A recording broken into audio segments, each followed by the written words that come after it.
सज्जनों और देवियों, आप लोगों ने सुना होगा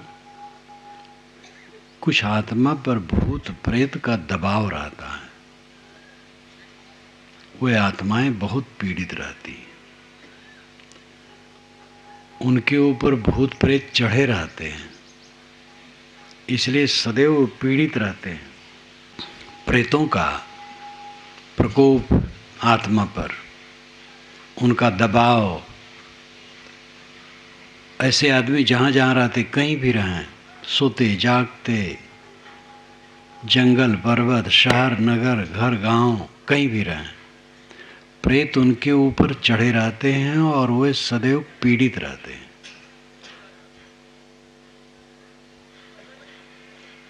भूत प्रेत नाम की कोई चीज नहीं होती है, लेकिन ये बात सच है, कुछ आत्माओं पर नहीं, सब पर प्रेत चढ़े हैं। सभी आत्माओं पर प्रेत चढ़े और प्रेतों का दबाव सब आत्माओं पर है। वो प्रेत हैं मानसिक विकार, प्रतिक्रिया, रिएक्शन, काम क्रोध लोभ मोह राग द्वेष चिंता उद्वेग, ये भूत प्रेत हैं। और ये सबको पीसते रहते हैं, सब पर चढ़े हैं, एक दो पर नहीं। कुछ आत्माओं पर प्रेत चढ़े रहते हैं, वो तो भ्रम है, प्रेत होता ही नहीं है, न प्रेत न भूत, ये मानसिक भ्रम है। किंतु ये भ्रम नहीं है कि हर जीव पर मानसिक प्रेत चढ़े रहते हैं। जितने देहधारी हैं, यहाँ मनुष्य की चर्चा है, मनुष्य के अलावा जो प्राणी हैं उनके प्रेत ठंडे रहते हैं। प्रेत यानी मानसिक विकार, उनके मानसिक विकार खास नहीं रहते हैं। गाय गर्भाधान के लिए संयोग करती है सांड का, भैंस घोड़ी केवल गर्भाधान के लिए, बाकी नहीं। बानर इत्यादि कुछ लंपट जानवर होते हैं, ज़्यादा जानवर लंपट नहीं होते, केवल गर्भाधान के लिए। और सांसारिक हानि लाभ की चिंता उनको नहीं होती है। कुत्तों को देखो, आवारे कुत्ते पड़े हैं सड़क में, क्या पाते हैं? कभी कहीं पा गए कुछ और धूल में पड़े सोते रहते हैं। आसपास से कोई निकलता है तो आँख खोल के देख लेते हैं, फिर बंद कर लेते हैं, मालूम होता बादशाह हैं। बड़े बड़े शहरों में देखो, बीच सड़क में गाय बैठी, आँख मूंदे पागुर मार रही, दोनों तरफ से मोटर गाड़ी साइकिलें मोटरसाइकिलें जा रही हैं धू धू करके, और वो बीच में आँख मूंदे बैठी पागुर मार रही है। कोई मानसिक टेंशन नहीं है। हाई ब्लड प्रेशर किसी बैल घोड़ा को नहीं होता, किसी जानवर को नहीं होता। तो मानसिक विकार अन्य प्राणियों में बहुत कम होता है। चिंता, बस पेट भर गया, पेट भरने के लिए भी चिंता नहीं करते हैं, खोज करते हैं। पशु चरते हैं, पक्षी चुगते हैं, चिंता नहीं करते हैं और उनका काम बन जाता है। उनका प्रजनन भी सरल और बच्चों का पालन पोषण भी सरल, और थोड़े दिन में छुट्टा। बच्चे कहीं हैं, मादा कहीं है। बैल तो जानता ही नहीं है कि मेरा कोई बच्चा है, गाय जानती है, दूध पिलाती है, दूध छूट गया, बस बच्चे से कोई मतलब नहीं। और बच्चा कहीं है, गाय कहीं है, उसको होश भी नहीं शायद ना आता होगा कोई मेरा बच्चा है। अब आदमी बच्चे के बच्चे हो जाते हैं तब भी चिंता, बच्चे की चिंता थी, अब बच्चे के बच्चे की चिंता है। और जीता रहे तो 10-20 पीढ़ी तक चिंता करता रहे। ये मनुष्य को प्रेत बाधा बहुत है। कौन सा प्रेत? मन का विकार। मैंने आपसे कहा भूत प्रेत नाम का कोई जानवर नहीं होता है। भूत प्रेत की कल्पना जंगली युग से आरंभ हुई। उस जमाने में कोई शासन नहीं था, कोई राजा नहीं था। एक गांव यहाँ है और 150 लोग यहाँ बसते हैं, 10-20 घरों में। और दूसरा गांव धमतरिया और उससे दूर है। इधर पलारी से भी और दूर एक गांव है। कहीं 2 कोस पर, कहीं 4 कोस पर, कहीं 6 कोस पर एक गांव, और चारों तरफ जंगल। और वहाँ अपना कहीं वन्य धान्य यानी बन के अन्न जो सहज उत्पन्न हो जाते थे, और फल और मांस बस खा पी लिए, झोपड़ी बना के रह रहे हैं। धीरे धीरे कमाने लगे, संपत्ति बढ़ने लगी। तो एक जबरदस्त ग्रुप है जिसने अंदाजा कि इस ग्रुप को लूटा जाए तो इतना धन मिलेगा। तो वहाँ से उठे और आए, यहाँ सबको काट दिए और सब लूट के चले गए। लेकिन जो काटे उनके मन में ये सवाल रहा कि जिसको मैंने काटा है वो मुझे काट रहा है। ये स्वाभाविक है। एक्शन टू रिएक्शन, एक्शन के बाद रिएक्शन होती है, क्रिया की प्रतिक्रिया। और फिर उधर से जब निकले तो लगा कि वो हमारे पीछे पड़े हैं, तो मर चुके हैं, लेकिन अपने मन का भूत खड़ा हुआ। यहीं से भूत प्रेत की कल्पना शुरू हुई। मर जाने के बाद जीव शरीर छोड़ के चला जाता है। मर जाने के बाद जीव के साथ सूक्ष्म शरीर रहता है और उसमें देह धराने की शक्ति रहती है और कुछ करने की शक्ति नहीं रहती। वो हाथी बन जाए, घोड़ा बन जाए, किसी को मार दे, किसी को धन दे दे, ऐसा कुछ नहीं होता। लेकिन लोग कल्पना कर लिए कि आदमी मर जाता है और वह आदमी जो पेड़ से गिर के मरे हैं, पानी में डूब के मरे हैं, आग में जल के मरे हैं, या बहुत गलत काम करके मरे, वो प्रेत हो जाते हैं। ऐसी कल्पना लोग कर लेते हैं और प्रेत हो जाते हैं। तो प्रेत की योनि जो होती है वो वायव्य होती है, वायु की तरह। और प्रेत चाहते हैं वैसा शरीर धारण कर लेते हैं। भैंसा बन गए, घोड़ा बन गए, बिल्ली बन गए, शून्य हो गए, और वह जिसको चाहते हैं सताते हैं। ये कल्पना है। ऐसा कोई जानवर भूत प्रेत नहीं है जो ऐसा करता हो। सूक्ष्म शरीर में देह धराने के अलावा अन्य शक्ति नहीं है, और देह धराने की प्रक्रिया सृष्टि में जैसे है वैसे देह होती है। जैसे मनुष्य में और बहुत से पशुओं में 8-10 महीने गर्भ में बच्चे रहते हैं, तब निकलते हैं, तो बहुत दिन में वो प्रौढ़ होकर बड़े होते हैं। कुछ योनियों में है 10-20 दिन में सारी प्रक्रिया पूरी हो जाती है। कितने पक्षी हैं अंडा देते हैं और बस थोड़े दिन में अंडा फूट जाते हैं, और 4-6 दिन में चूजे पंख वाले होके उड़ जाते हैं। तो जहाँ जैसी प्रक्रिया है वैसे शरीर धारण होता है। ऐसा धारण हो कि प्रेत हवा के रूप में आया और घोड़ा बन गया, हाथी बन गया, ऊँट बन गया, ऐसा कुछ नहीं। हाथी ऊँट घोड़ा बनने में समय लगता है, और उसके लिए नर मादा का संयोग होता है, गर्भाधान होता है, बच्चे पैदा होते हैं, बड़े होते, सब समय लगता है। एक शीशम का बीज है, उससे आप खड़ाऊ नहीं बना सकते, फाटक नहीं बना सकते। बीज है छोटा सा, नरम नरम। जब वो मिट्टी पानी संजोग पा करके वृक्षाकार होता है और वर्षों में पकता है, तब उसको काट करके फिर खड़ाऊ, फाटक, जंगला कुछ भी बनावें। ऐसे सूक्ष्म शरीर से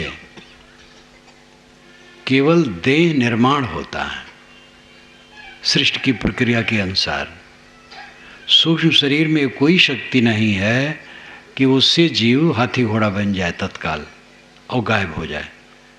इसलिए सब कल्पना। भूत प्रेत बिल्कुल झूठे हैं, कहीं नहीं होते। ये आदिम काल की, पुरा काल की, जंगली युग की कल्पना है और कल्पना दिमाग पर छाई है। किताबों में भी लिखा है, किताब लिखने वाले भी मनुष्य हैं। तो ये तो भूत प्रेत झूठे हैं, लेकिन जो ये मन का भूत है ये झूठा नहीं है, सबको रगड़े है। नींद खुलती है और मन का भूत दिमाग पर सवार। अब आत्मा पर दबाव इस प्रेत का बना रहता है और सब पिसते हैं, रोते हैं रात दिन। आंसू न बहावें, अंदर अंदर रोते हैं। चुपके चुपके रोने वाले गीत है, आपने रिकॉर्डिंग में कहीं सुना होगा। अंदर अंदर सब रोते हैं। प्रेत आत्मा, प्रेत का आत्मा पर दबाव यानी मानसिक विकारों का मनुष्य पर दबाव। अब अपने भ्रम से ये मानसिक विकार पैदा होते हैं और अज्ञान बस, मोह बस, मूढ़ता बस, अहंकार बस, उसको हम ढोते हैं।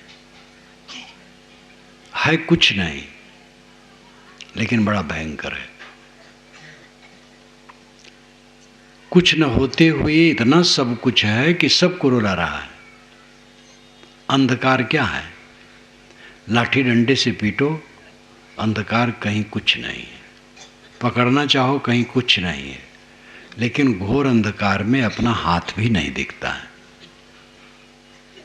ऐसी भ्रांति मन की कुछ है नहीं, लेकिन ये सबको पीस रही है।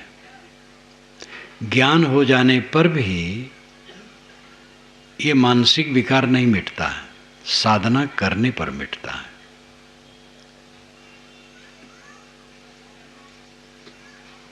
ज्ञान हो जाना जान भर लेना है। जब साधना की जाएगी तब वो विकार मिटेगा। और साधना लोग नहीं करते हैं, इसलिए जानकार लोग भी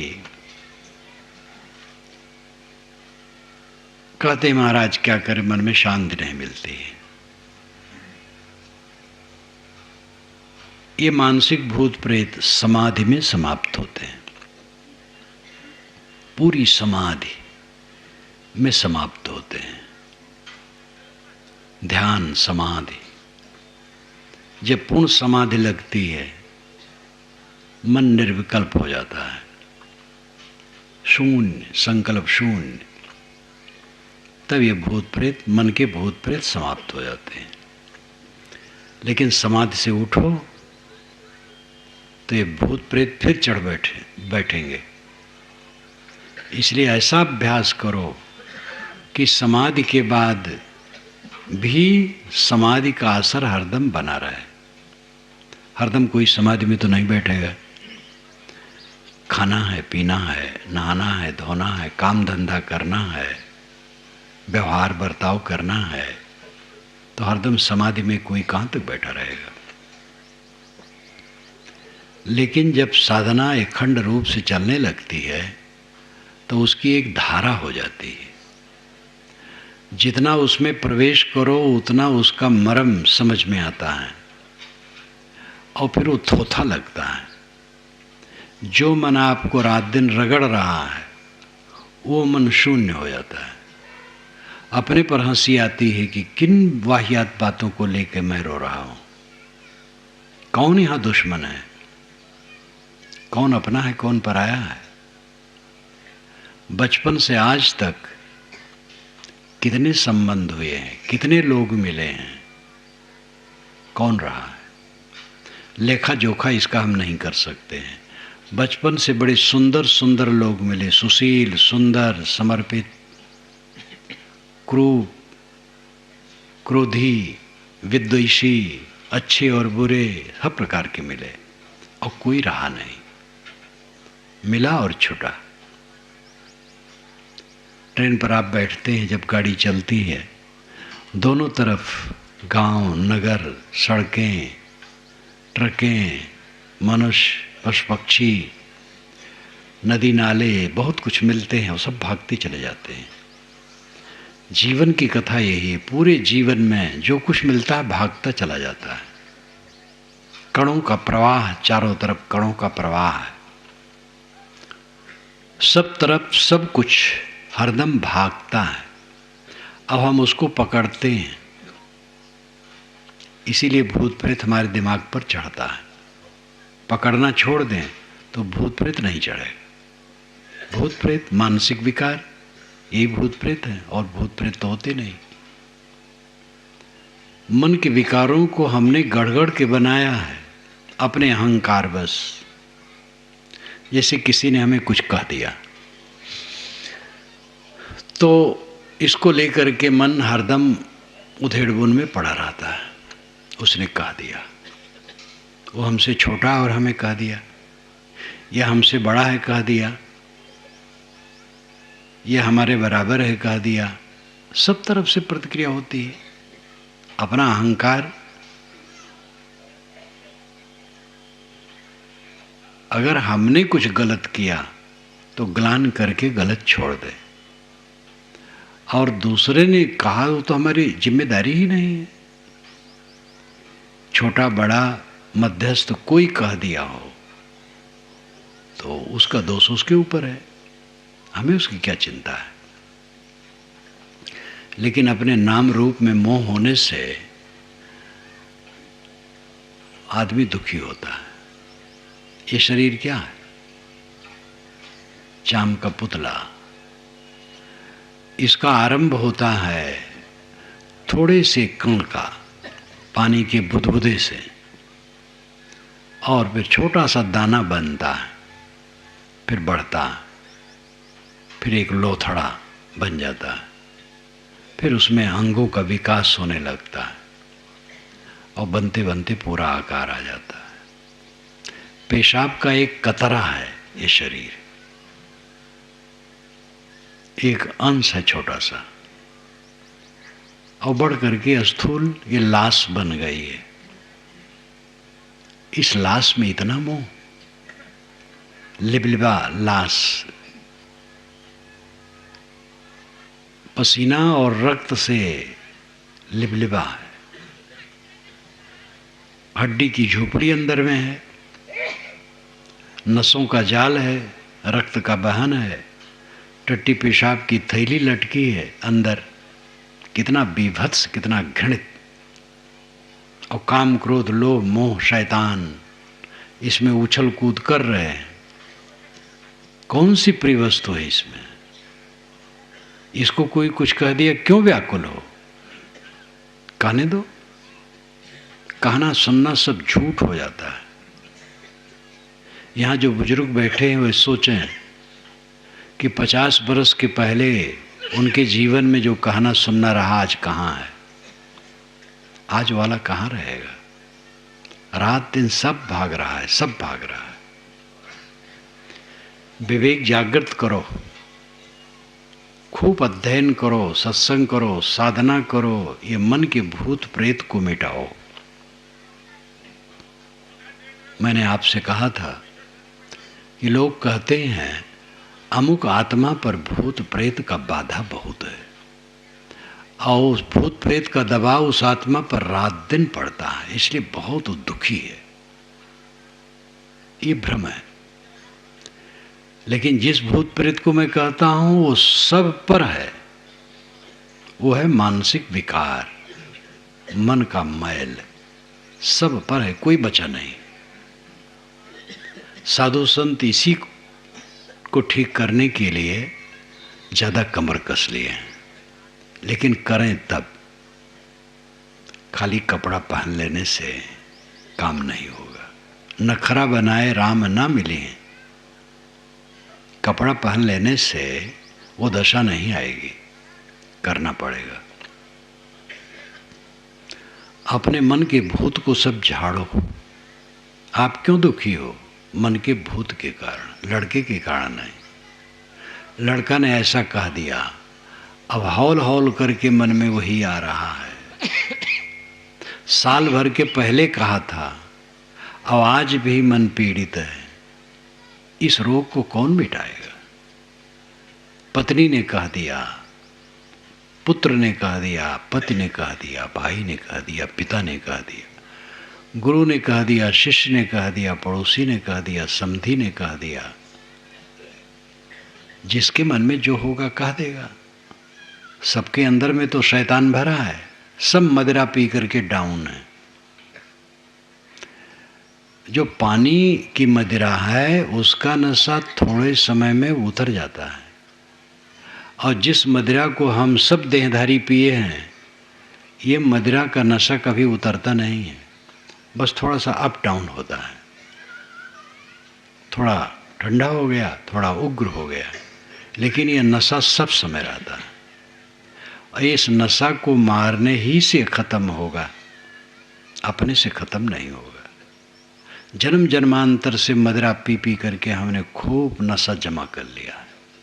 अहंकार, शरीर का अहंकार, नाम का अहंकार, जाति वर्ण का अहंकार, पद प्रतिष्ठा का अहंकार, धन ऐश्वर्य का अहंकार, पूजता प्रतिष्ठा का अहंकार। नाम कहाँ तक लिया जाए?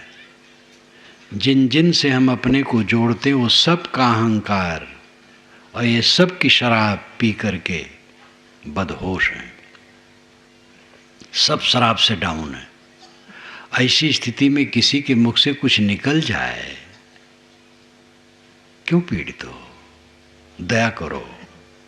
सब तो शराब पी के डाउन है, कुछ निकल गया, निकल गया, क्या बड़ी बात हो गई?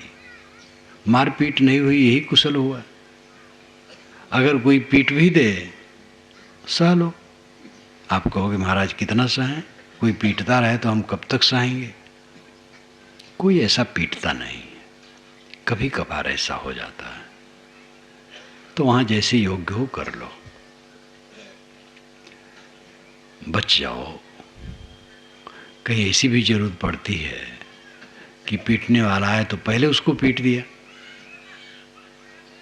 ये नीति की बात है, साधना की बात नहीं।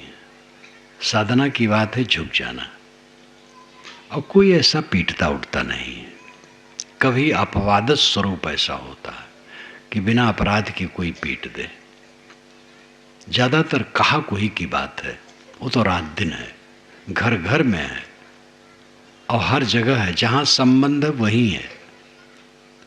सबका मन हरदम फोड़ा बना रहता है, फोड़ा जिसमें मवाद पकी हो, फूटा ना हो। फोड़ा बहुत पीड़ित करता है। इसी प्रकार सबके मन में मवाद है, सबके मन में फोड़े हैं, और हरदम वो दुखाते रहते हैं। हर आदमी दुखी, हर आदमी दुखी, हर आदमी दुखी। ऐसा कभी मैं नहीं देखता हूं कि घर में किसी के जाऊं और कोई कहे साहब 8 लोग हैं, 7 लोग खाते हैं लेकिन हमें भोजन नहीं देते। 7 लोग कपड़े पहने और हम नंगे हैं। 7 लोग घर में रहते और हमें खदेड़ दिए हैं और बाहर पड़ा हूं। ऐसा नहीं होता। सब खाते हैं, सब पहनते हैं और सब घर में रहते हैं। बस मन की बात है। मन के नाते सब दुखी। और इस मन को पहचानोगे नहीं, रगड़ोगे नहीं, विनयी नहीं होगे, अध्ययन मनन चिंतन ध्यान नहीं करोगे, अपने मन के दृष्टा नहीं बनोगे, और उसको चंदन की तरह घिसोगे नहीं, तो शीतल कभी नहीं हो सकते हो। कोई भगवान आपका उद्धार करने वाला नहीं है।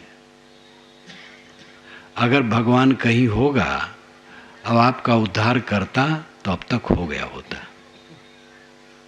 आज तक आपका उद्धार नहीं हुआ। गुरु महाराज सामने हैं, संत सामने हैं, लेकिन वे भी केवल रास्ता बताएंगे। आपको खुद अपना उद्धार करना पड़ेगा। भगवान तो काल्पनिक है, ईश्वर, भगवान, परमात्मा आत्मा से अलग कहीं माना जाता, वो काल्पनिक है। वो उद्धार आपका कर नहीं सकता है।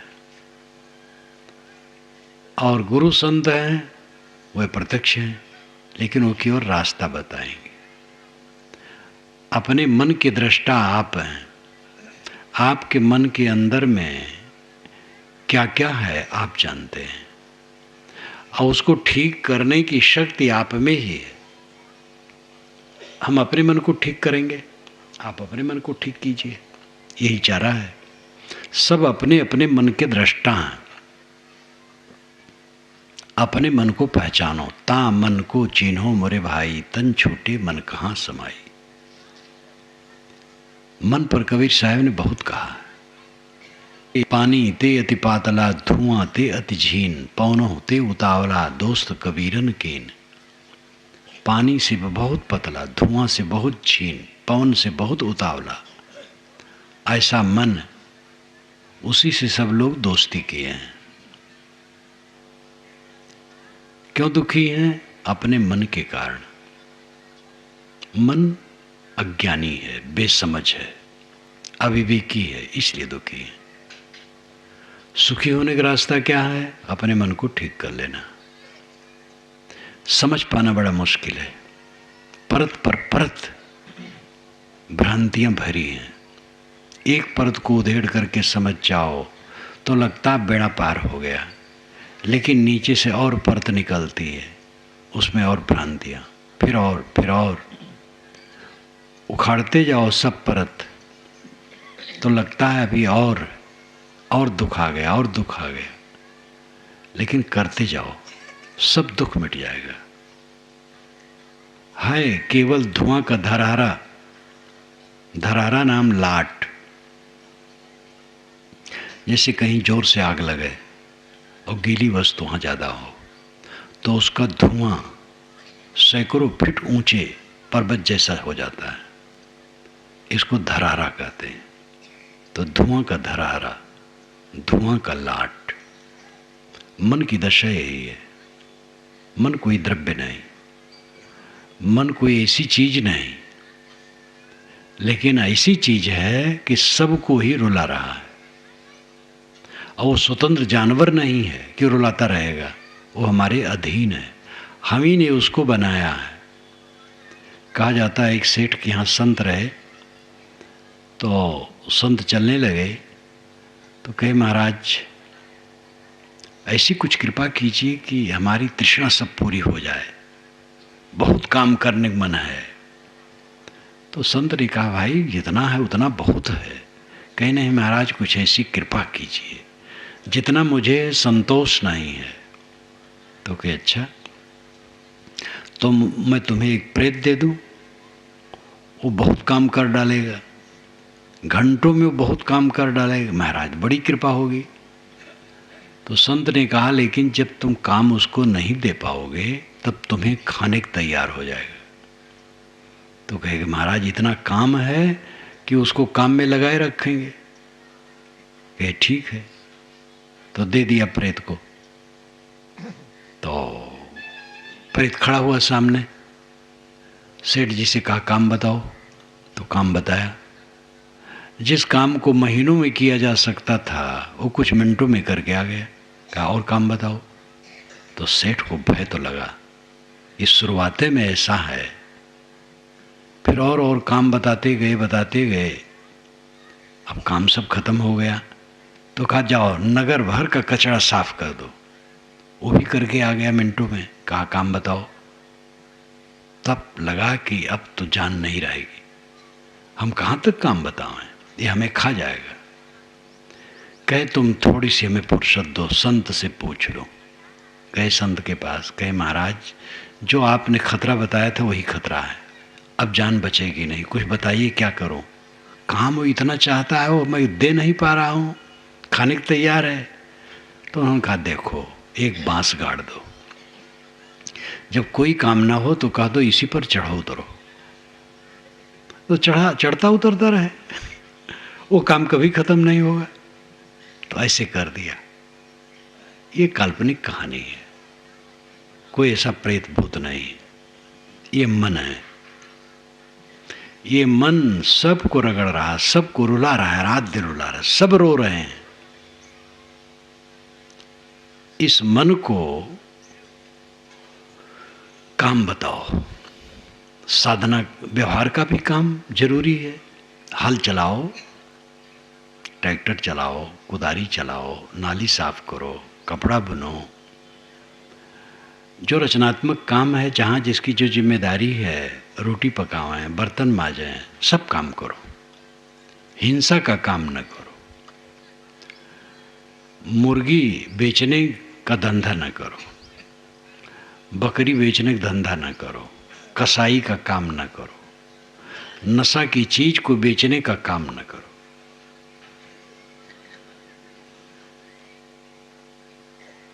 रचनात्मक काम करो, अध्ययन करो, ध्यान करो, चिंतन करो, ये भी करो। ऐसा धंधा न करो कि फुर्सतें न हो। कितने लोगों को फुर्सत नहीं, सुबह से शाम तक फुर्सत नहीं। जब दूसरे का काम करते करते थक गए तब घर का काम कैसे करोगे? दूसरा है व्यवहार, घर का है आत्मा का। व्यवहार ही का काम करते करते थक गए तो आत्मा का काम कैसे करोगे? इसलिए समय निकालो। सरकार ने रविवार को छुट्टी इसीलिए दी है, और केंद्र सरकार ने तो शनिवार रविवार 2 दिन की छुट्टी दी है। तो अपने व्यवहार में से तृष्णा इतनी न बढ़ाओ कि रात दिन फुर्सत नहीं। समय निकालो, बैठो अकेले में, अपने मन को समझने की चेष्टा करो। स्वाध्याय ध्यान चिंतन से शक्ति बढ़ेगी। मन बहुत बड़ा बवंडर है और मन शून्य है, कुछ नहीं। न समझने से यदि मृषा छूटत कठिनाई, गोस्वामी जी ने जो कहा, जड़ चेतना ही ग्रंथ परी गई, यदि मृषा छूटत कठिनाई, जड़ चेतन की गांठ पड़ गई है। जड़ चेतन की गांठ का मतलब नहीं है कि वो रस्सी की तरह दोनों हैं, एक में गठिया दिए गए हैं। अभिप्राय है कि चेतन को जड़ का मोह हो गया है, यही गांठ है। चेतन आप हैं और जड़ 5 विषय है। स्व और पर 2 ही विषय है, स्व और पर। स्व नाम खुद, पर नाम 5 विषय। आत्मा और अनात्मा। आत्मा अनात्मा में मोह कर लिया, यही गांठ है। अपना आपा आत्मा ही है, अनात्मा अपना कभी नहीं हो सकता है। जब शरीर अपना नहीं होगा तो क्या वस्तु अपनी है? आत्मा को पहचानो। तो ये गांठ यदि मृषा व्यर्थ है, लेकिन छूटत कठिनाई, छूटने में कठिनाई है। इसका उदाहरण आप लें, बीड़ी पीने वाला कहता महाराज क्या करूं, इतने दिन से बीड़ी पीता हूं, छूटना कठिन है, छूटने में कठिनाई हो रही है। लेकिन है मृषा, आदत है एक। वीरता करो, दृढ़ता करो, छोड़ दो। जेब में बीड़ी है, फेंक दो तोड़ करके, और संकल्प कर लो पिएगे नहीं चाहे जान निकल जाए। लेकिन बीड़ी छोड़ने से किसी की जान आज तक नहीं निकली। और बस 4-6 दिन मन परेशान करेगा, फिर धीरे धीरे चित्त से उतरने लगेगा। और केवल साधते रहो, अपने को संभालते रहो। कुछ दिन में देखोगे कि वो चित्त से उतर गया है। फिर तो ऐसा भी समय आएगा कि बीड़ी का धुआं भी आपको पसंद नहीं होगा। कोई भी गंदी आदत है, छोड़ने में कठिनता लगती है। अगर वो दृढ़ होकर छोड़ दे तो कुछ दिन में खत्म हो जाती है, और फिर परम सुखी। आसक्ति एक भ्रांति है, और जब आसक्त में विघ्न पड़ता है तो भ्रांति बिना साधना की उड़ जाती है। एक लड़का एक लड़की का प्रबल मोह हो गया और उसमें लड़के का ज़्यादा चक्कर था। लड़का कहा है कि उसके बिना मैं रह नहीं पाऊंगा, मर जाऊंगा। धीरे धीरे उस लड़की का मोह दूसरे लड़के से हो गया। जब वो जान पाया कि दूसरे लड़के से इसकी मोहब्बत हो गई है तो उसका मन इतना खट्टा हुआ कि उसको ताकना भी पसंद नहीं करता था, उसकी चर्चा पसंद नहीं करता था। मन वाणी कर्म से उसका त्याग कर दिया। ये ठोकर लगने की बात है। विवेक से कटता है लेकिन ठोकर से भी कहीं कहीं कटता है। राजा भरतहर का ठोकर से कटा था। राजा भरतहर की कहानी कभी कभी मैं कह देता हूँ। उज्जैनी के राजा छोटे भाई विक्रमादित्य दोनों बहुत योग्य थे। राजा भरतहर संस्कृत के प्रकांड पंडित, उन्होंने गद्दी पर रहते रहते श्रृंगार शतक लिखा था, राजनीति शतक लिखा था, और जब विरक्त हुए तो वैराग शतक लिखे। तो योग्य बहुत थे। उनकी खास दुर्बलता थी अपनी पटरानी पिंगला में अति मोह।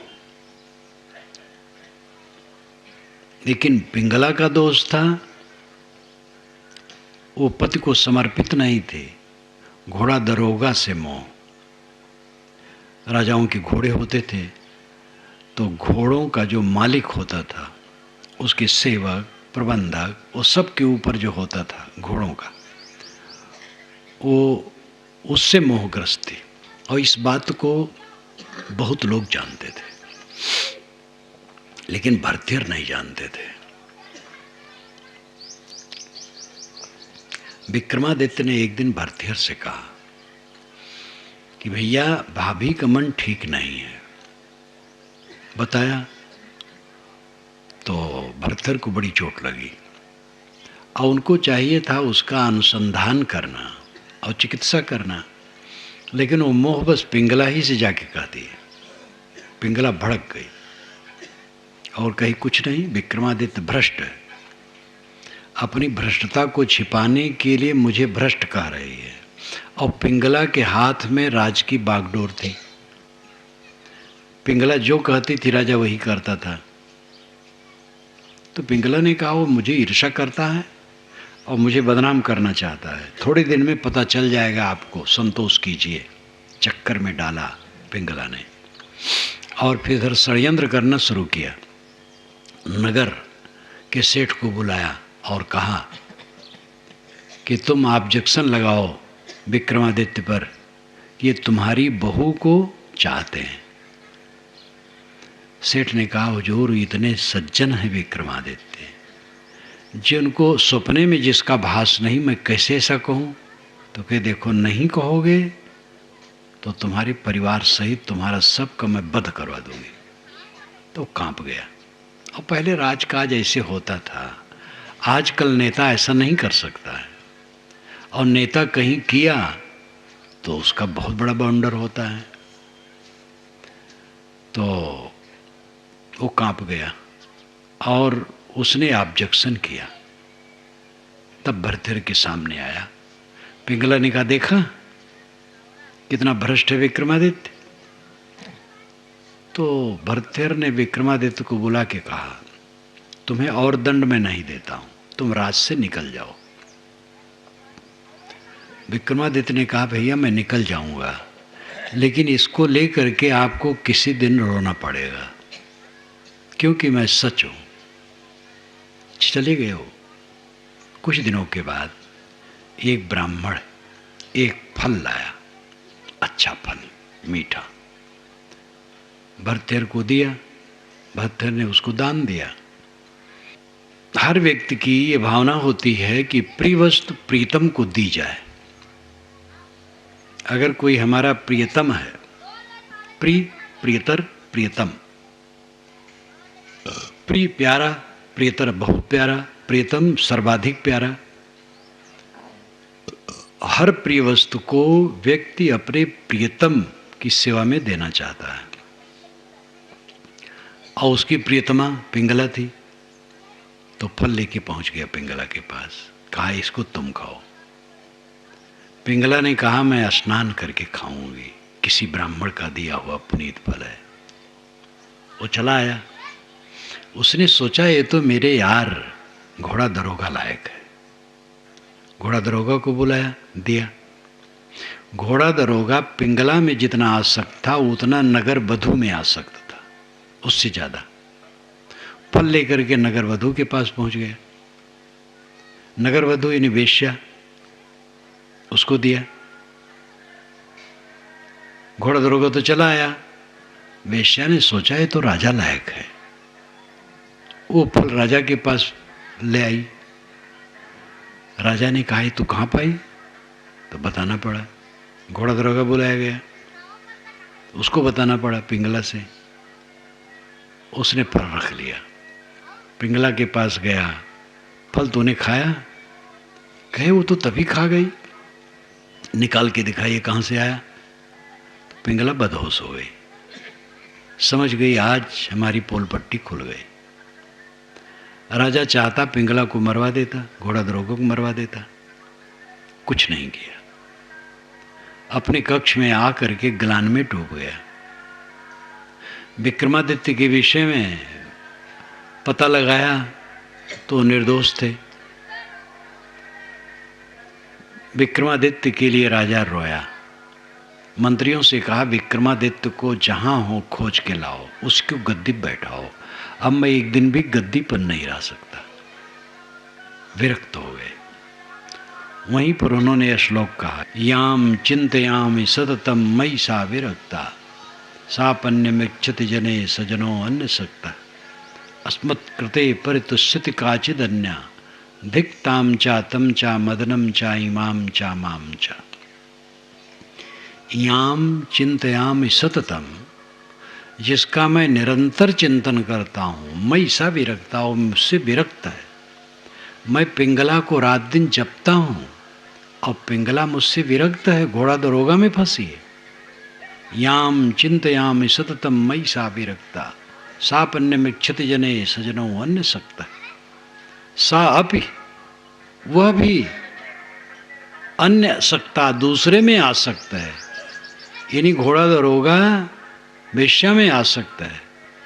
इसलिए धिक्ताम चा तम चा मदनम चा इमाम चा माम चा, उसको धिक्कार, उसको धिक्कार, उसको धिक्कार, मेरे को धिक्कार, और काम कीड़ा को धिक्कार। फिर उन्होंने कहा भोगे रोग भयम, कुले च्युत भयम, वित्ते नृपालाद भयम, माने दैन भयम, बलेरि भयम, रूपे जुराया भयम, शास्त्रे वादि भयम, गुणे खल भयम, काये कृतांताद भयम, सर्वम वस्तु भयान्वितम भूणाम वैराग्यमेवा भयम। भोग में रोग का भय, जवानी में बुढ़ापा का भय, धन में राजा चोर इत्यादि का भय है, और सब भय से भरा है। निर्भय वैराग पद है, तो ठोकर से उनको वैराग लगा। लेकिन फिर मेधावी पुरुष थे, विवेक जग गया, अखंड वैरागवान पुरुष हुए। उनका वैराग शतक ग्रंथ बहुत महत्वपूर्ण है, संस्कृत श्लोकों में है। ठोकर लगने पर भी ये अंधकार टूटता है, लेकिन टूट करके फिर जुट जाता है। किसी का विवेक जग जाए भरथेर की तरह तो एकदम टूट जाता है। विवेक से ही तोड़ना चाहिए।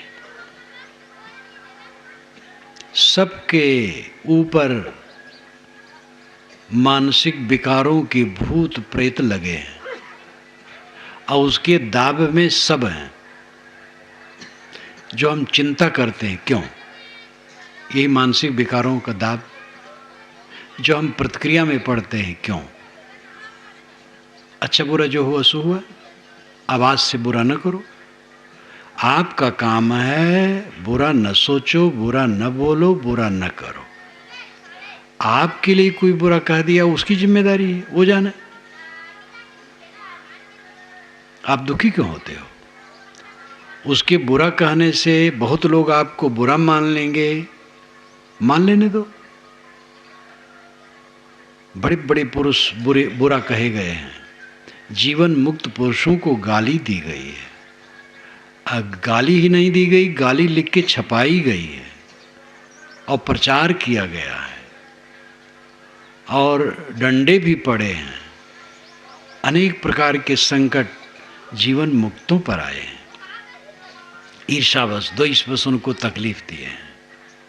महावीर स्वामी को पीट करके कुएं में डाल दिया, ऐसा अनाड़ी आदमी, और बेचारे कुछ नहीं, शांत। सुबह जब लोग देखे निकाले, उन्होंने कहा नहीं, मेरा कर्म फल भोग है। जो कल्याण की दृष्टि से तथ्य वो यह है कि अपने ऊपर जो दुख आवे अपना कर्म फल भोग समझे। अगर प्रतिक्रिया करता है तो फिर कर्म उत्पन्न होगा। कर्म से ही हम बंधे हैं और दुख भोग रहे हैं जगन नगर में देह धर धर कर। अपने पर जितना दुख आवे अपना कर्म फल भोग समझ करके निर्विकार भाव से सह ले तो कर्म बंधन कटेगा, और प्रतिक्रिया करेगा तो फिर कर्म बंधन बनेगा। किसी ने हमें गाली दी और हम भी गाली दिए, ईर्ष्या द्वेष करते, उससे बैर बांधते हैं, तो फिर हमारा कर्म बंधन बन रहा है। किसी ने हमें गाली दी, हमने सह लिया निर्विकार भाव से, तो कर्म बंधन हमारा कटेगा। कर्म सिद्धांत ये बताता है कि अपने ऊपर जो आवे निर्विकार भाव से सह लो और प्रतिक्रिया में न पड़ो, और जहां प्रतिक्रिया में पड़े फिर कर्म बंधन बनना शुरू। इसीलिए साधना का अर्थ है सहन। सह लेना सबसे बड़ी साधना है।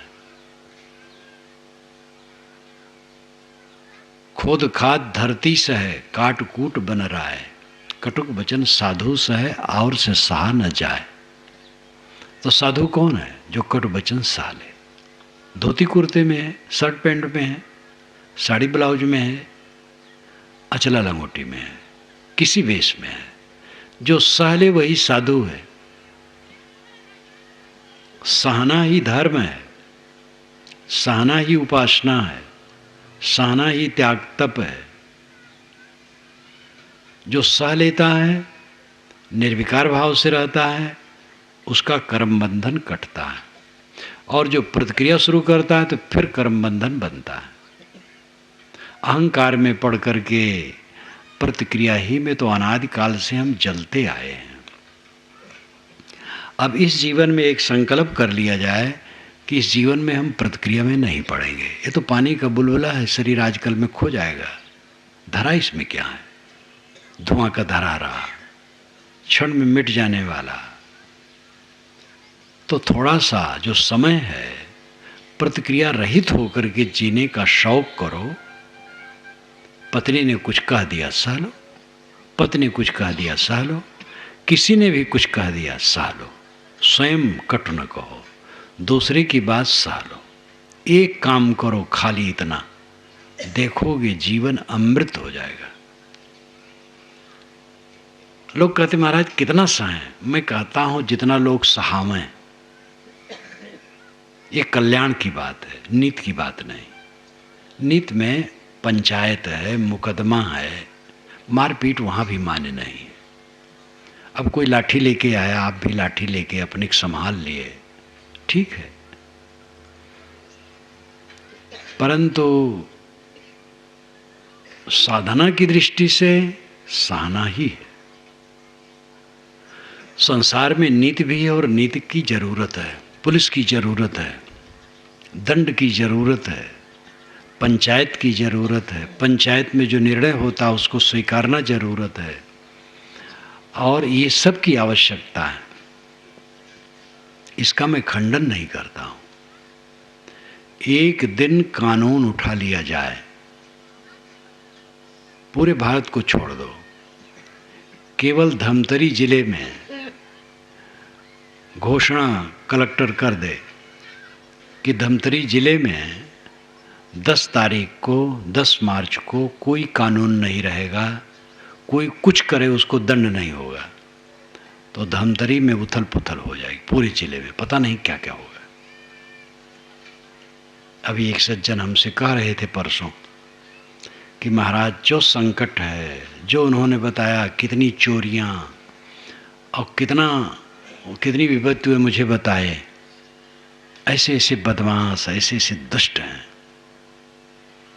खाली धमतरिक बात नहीं है, पूरी दुनिया की बात है।